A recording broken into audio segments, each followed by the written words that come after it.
Selanjutnya, percabangan program. Yang saya maksud percabangan program di sini adalah fungsi if dan fungsi count.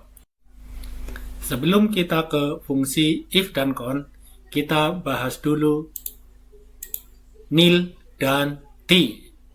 Karena keyword ini akan sering muncul di AutoLisp. Nil akan memiliki arti sesuai konteksnya.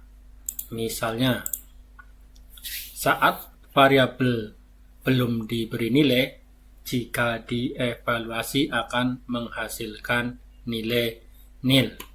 Contohnya, misalnya A belum dikasih nilai, belum ada set key misalnya gitu ya, maka print si A itu akan menghasilkan nil. Set Q B A juga akan menghasilkan nil karena A belum dikasih nilai.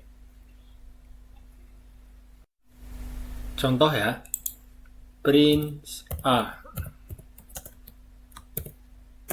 akan menghasilkan nilai nil. Set Q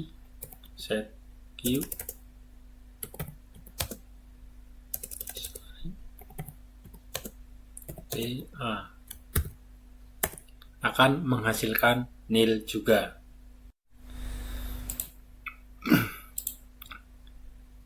Nil bisa bernilai false atau berarti false atau salah untuk nilai balik fungsi relasi, logika, dan predikat. Contohnya nih, lebih besar 1, 2, maka menghasilkan nil karena ini salah ya. Jadi dalam fungsi relasi, logika, dan predikat, nil bisa berarti lawan kata atau inversi dari T atau T gede ya, sama aja ini ya. Jadi T ini juga merupakan keyword di AutoLisp.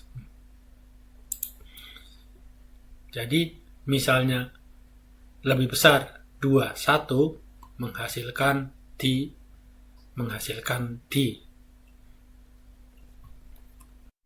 Kita coba contoh-contohnya di brisket. Tadi lebih besar 1 atau 1 lebih besar dari 2. Kita enter, menghasilkan nilai nil. Kita ganti lebih besar argumennya 2, 1, berarti 2 lebih besar 1. Betul ya, menghasilkan nilai D ya. Fungsi relasi, logika, dan predikat akan saya jelaskan di materi berikutnya. Selanjutnya, keyword nil adalah nil. Nil menghasilkan nil. T menghasilkan T. Contohnya, set Q B nil berarti menghasilkan nil. Set Q B T menghasilkan T. Oke, contohnya set Q B nil menghasilkan nil. Set Q B T menghasilkan nilai T. Oke, nil berarti list kosong. Jadi list yang tidak ada isinya. Jadi misalnya kita buat suatu fungsi untuk menampilkan pesan halo dunia. Saya kasih nama fungsinya halo, argumennya, kemudian ekspresinya halo dunia.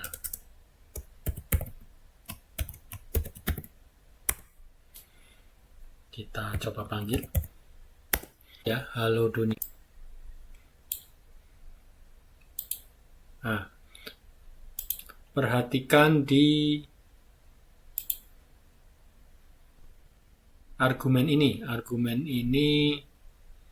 berisi list kosong, kurung buka, kurung tutup, isinya kosong. Ini bisa kita ganti dengan nil, karena nil itu sama dengan list kosong. Kita ubah.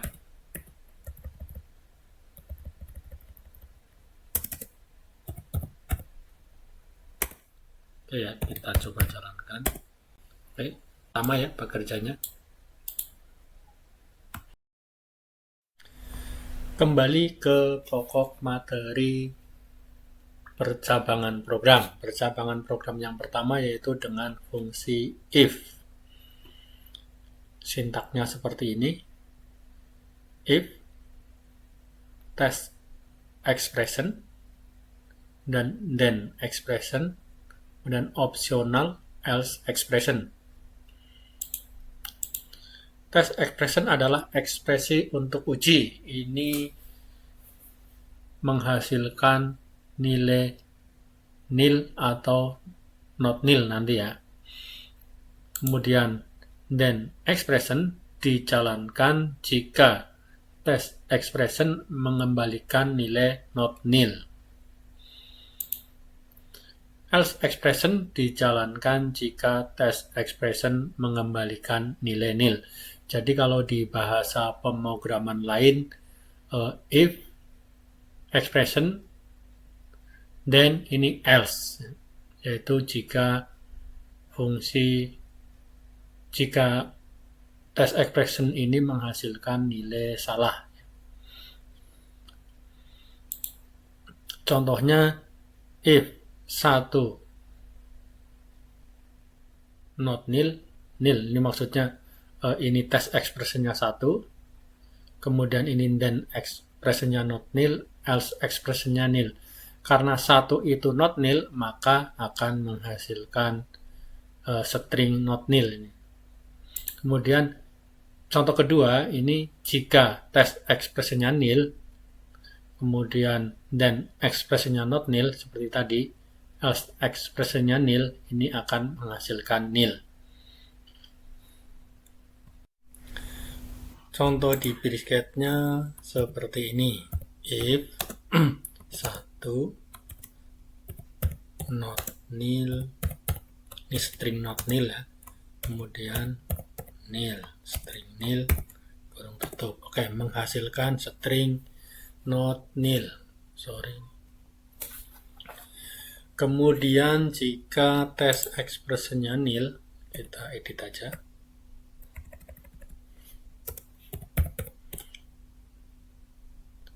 Ini akan menghasilkan else expression yang ini ya, nil. Kita kembali ke yang contoh yang pertama ini. Mengapa saya memakai bilangan 1? Karena untuk menunjukkan bahwa test expression ini tidak perlu nilainya t, yaitu nilai balik dari fungsi relasi, logika maupun fungsi predikat. Jadi yang penting bukan not nil ya. Jadi contoh lainnya misalnya seperti ini. Kita ubah. Misalnya set key A sama dengan 10. Itu juga nanti akan mengembalikan string not nil ya, karena ini test expressionnya itu menghasilkan not nil. Itu ya. Kita ke aplikasi real. Misalnya kita ingin mengecek umur seseorang untuk nonton film. Kita buat di Blade ya, di Blade aja biar lebih kelihatan. Kita buat file baru. Oke, kita perbesar.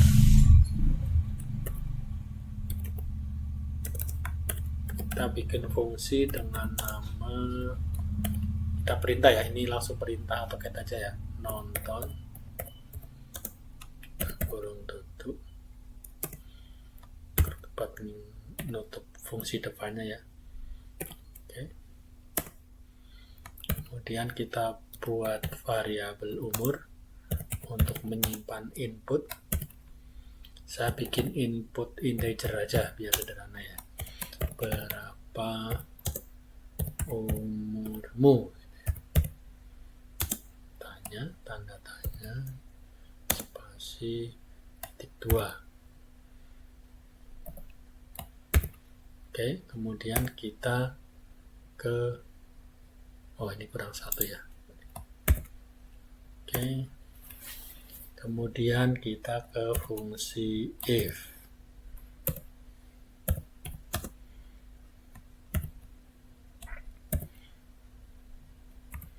Kita pakai fungsi logika, lebih besar sama dengan, apakah umurnya lebih besar sama dengan 17?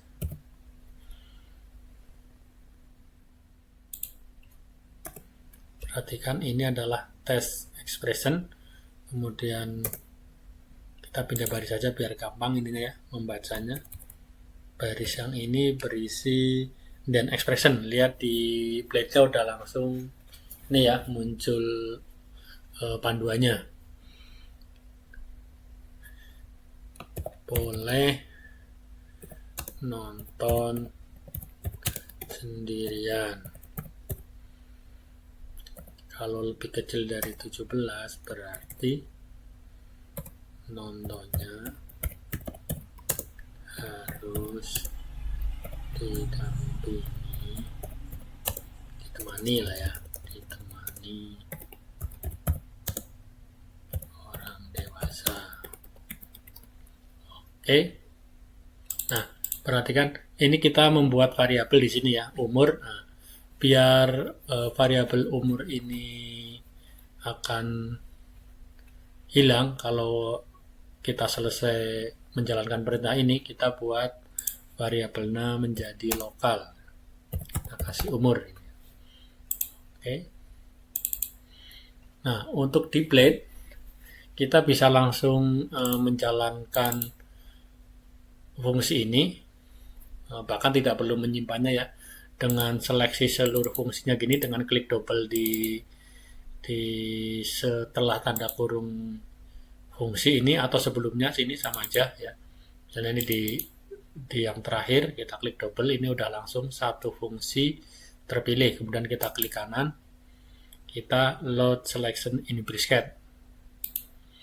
Oke, kita jalankan fungsinya. Nonton, berapa umurmu?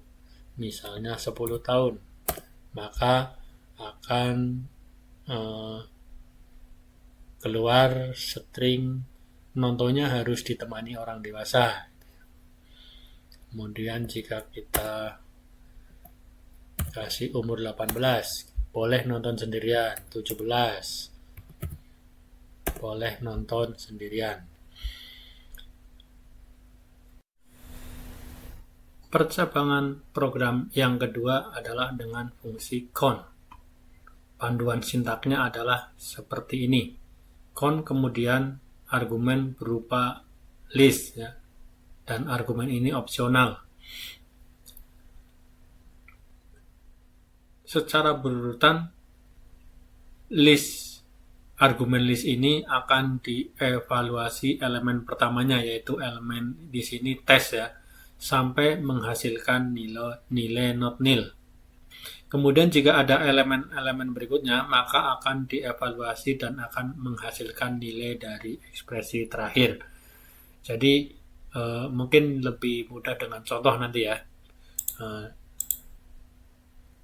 Jika tidak ada argumen akan menghasilkan nilai nil. Contohnya nih, con kalau nggak ada argumennya akan menghasilkan nilai nil. Kemudian con argumennya berupa satu list ya, dengan elemennya cuma satu elemen, yaitu isinya juga satu, akan menghasilkan satu. Berikutnya contoh misalnya dengan dua argumen list, yaitu 1, 2 tetap menghasilkan nilai 1 karena yang pertama dijalankan sudah berhasil atau sudah tes yang pertama ini menghasilkan not nil, maka list berikutnya sudah tidak akan dikerjakan. Kemudian Contohnya yang berikutnya adalah count, kemudian list pertama elemen pertamanya adalah nil, kemudian yang kedua list kedua adalah 2, maka akan menghasilkan nilai 2 karena ini sebagai tes ternyata not nil, maka akan menghasilkan nilai 2. Nanti kita akan kasih contoh di brisket yang tambahan ya, yang argumennya misalnya agak lebih kompleks sedikit. Oke, contoh di brisket ya, untuk count tadi misalnya count saja, maka akan menghasilkan nilai nil. Kemudian misalnya count 1. Jadi ini ada argumennya, ada satu list dengan elemen pertama 1, maka akan menghasilkan nilai 1. Misalnya yang kedua, count dengan argumennya tetap satu list ya, cuma berikutnya ada beberapa elemen. Elemennya misalnya ini nilai 1, nilai 2, maka ini akan menghasilkan nilai 2. Oke. Bagaimana kalau misalnya listnya berisi 2 list yang kayak tadi ya, misalnya ini yang kedua berisi 1 elemen isinya 2 ya, akan tetap menghasilkan nilai 2 karena begitu list pertama dievaluasi, elemen pertama dievaluasi dan nilainya not nil, maka cuma list ini aja yang dikerjakan, list pertama ya. Nah, jika list pertama gagal, maka nanti akan dievaluasi list berikutnya. Misalnya begini, ini akan menghasilkan nilai 2. Betul ya? Bagaimana kalau misalnya list yang kedua ini kita kasih nilai ini lagi ya, nilai 3 misalnya, ini akan menghasilkan nilai 3. Oke. Bagaimana kalau misalnya yang kedua nil, ya akan menghasilkan nilai nil. Misalnya kita kasih nil, kita fungsi count ini akan menghasilkan nil. Nah, fungsi count ini akan sangat sering banget dipakai karena mempersingkat fungsi if yang bersarang ya, nested if. Nanti kita kasih contohnya di Blade ya, karena ini programnya agak panjang. Misalnya kita ingin membuat suatu program konversi nilai ujian dari nilai ujian yang berupa huruf ke bilangan ya. Misalnya A nanti 100, kemudian B itu konversinya jadi 80, C 60, D 40, E 0. Kemudian kalau misalnya kita salah kasih inputan akan keluar pesan tertentu. Oke, kita buat fungsinya dalam format count dulu ya. Ini kita depan C.2, nama fungsinya misalnya ujian itu ya, kemudian variabelnya, kemudian kita buat variabel untuk menyimpan input ya. Segi nilai kita pakai fungsi input getString ya, getString. Ini kita kasih promnya nilai dalam huruf ya, nilai dalam huruf.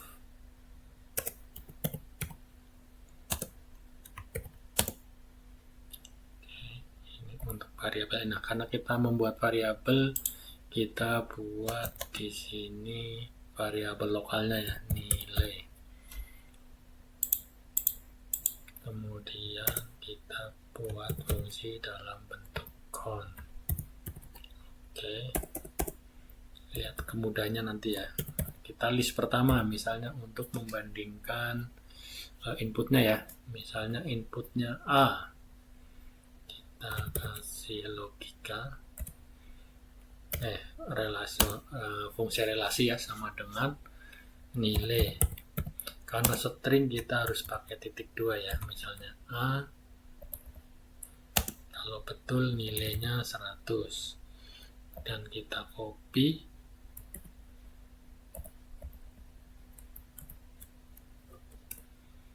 Berarti ada, waduh kenapa nggak rata ya.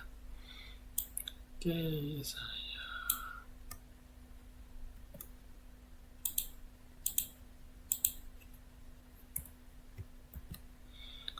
A, B, C, D, E. Ini kalau inputnya keliru. Mari kita, kalau misalnya B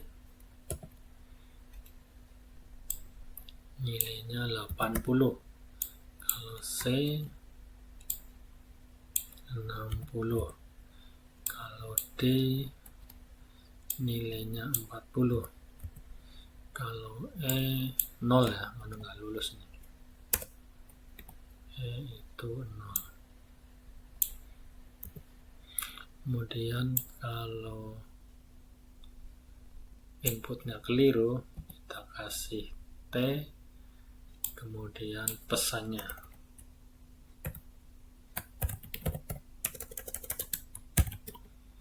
Masukkan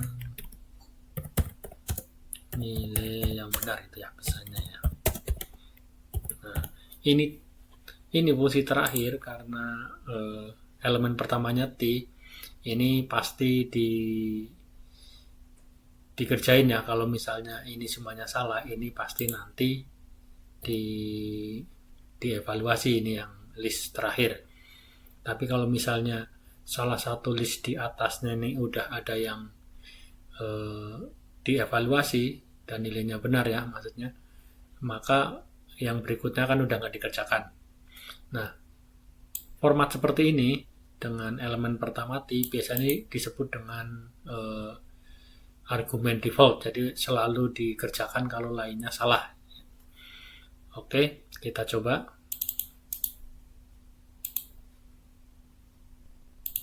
Ujian gitu ya. Misalnya A, lihat 100. Misalnya C, 60. Misalnya kita nulis AB gitu ya. Coba masukkan nilai yang benar, berarti berhasil programnya ya. Bandingkan dengan misalnya fungsi ini, perintah ini kita gunakan pakai if. Itu nanti fungsinya akan seperti ini. Saya copy aja ya, silakan teman-teman bereksperimen. Kalau misalnya ada cara yang lebih bagus, boleh di-share ya nanti ya. Kasih misalnya ini, misalnya dengan fungsi if itu seperti ini nanti jadinya. Ini namanya if bersarang atau nested if. Di samping kelihatan kurang enak untuk dipahami atau dibaca, ini juga bisa mengakibatkan salah ketik atau salah input ya. Oke, saya kira cukup. Berikutnya akan kita bahas untuk fungsi logika. Karena ini fungsi logika, fungsi relasi, sama fungsi predikat. Karena ini fungsi-fungsi ini banyak dipakai di percabangan. Dan percabangan ini salah satu dasar pemrograman. Terima kasih.